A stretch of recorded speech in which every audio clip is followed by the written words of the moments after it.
Hi everyone. Do you want to be able to shut down your Windows PC quickly like this? If you do, let me show you how to create a shutdown shortcut on your desktop to quickly shut down your PC. This shutdown shortcut can be added to the desktop of virtually all modern Windows, from Windows XP to Windows 11. Alright, so to create the shutdown shortcut, right-click your desktop, select New, and then click Shortcut.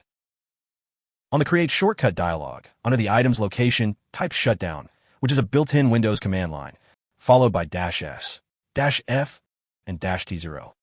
The F argument is to tell the shutdown command to force close all running programs, while the T0 argument is to tell the shutdown command to shut down the PC immediately without any delay from the moment you double-click the shortcut.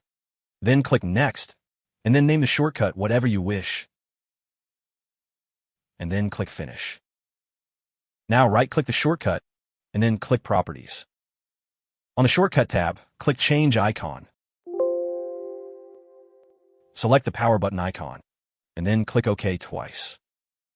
Now let's test this shutdown shortcut.